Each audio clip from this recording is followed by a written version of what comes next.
LGBT rights, the left is tolerant and loving, except if you're a transgender conservative. Then you're banned. Joining me now, transgender conservative and YouTube star Blaire White. Blaire, thanks for being with me. Hey, how are you? I'm doing well. So what did you do to tick off Facebook? Well, I've been suspended from Facebook a few times. This time there was no reason given. Luckily, I have a platform, and so Breitbart stepped in and pressured them to put my account back.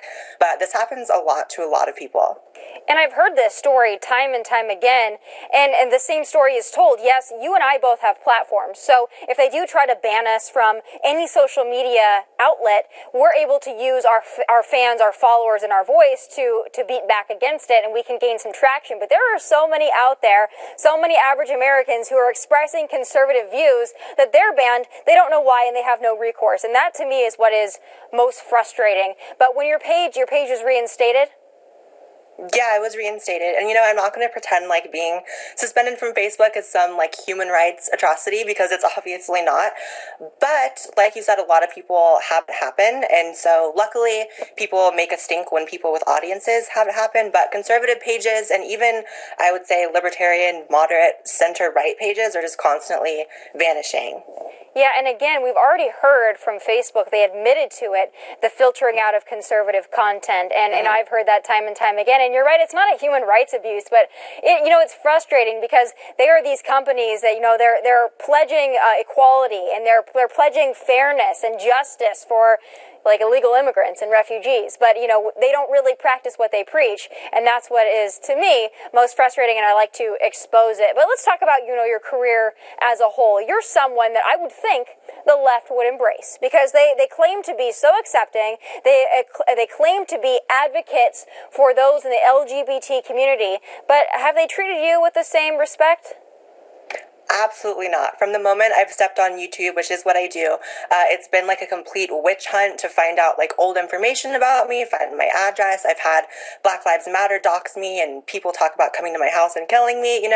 It's pretty apparent that being a leftist isn't about accepting minorities. It's completely ideological. So if you step out of that line, you experience it as well, being a woman, that, having certain opinions just aren't welcome. And there's definitely an expectation to have a certain worldview based on kind of who you are, your identity. But I've never really understood this concept of things like being Black or trans or female, having some sort of bearing on your political beliefs. What does that have to do with how I feel about immigration or foreign policy, that kind of thing?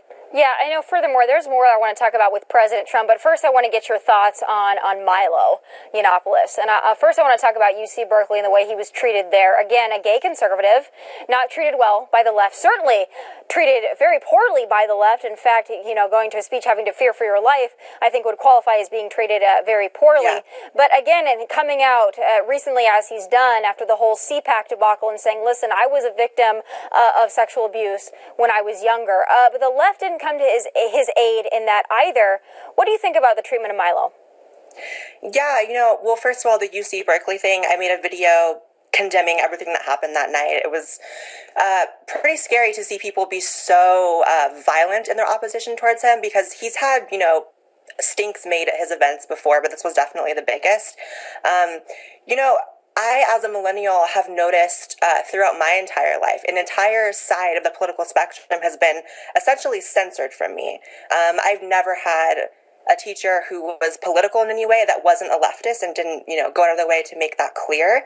And so I think for a lot of these people that are getting into college, they spent their entire lives never hearing, a dissenting opinion. And so that kind of contributes to them freaking out so hard when Milo comes. Yeah. And then the thing about, the, quote unquote pedophilia comments, I think you can be against, the things that he said and still have empathy for, why he said them and where it's coming from.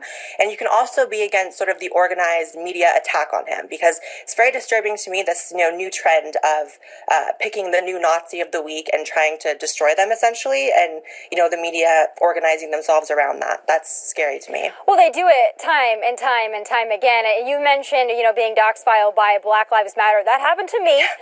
It's amazing. What did you do? I'm so curious. What did you do to tick off Black Lives Matter? I sure as heck know what I've done. But what have you done to really upset them, or have you done anything at all? I mean, listen, I definitely, I'm a YouTuber, so I enjoy using, inflammatory titles for videos. I made a video called Black Lives Matter is Trash, and it was coming off of the heels of, the newest riot. I forget which one it even was because there were so many last summer. And they didn't like that, of course. And so there was this massive witch hunt and things got really crazy and the FBI was involved. Luckily, no one died. But yeah, it was insane. Yeah, because words hurt.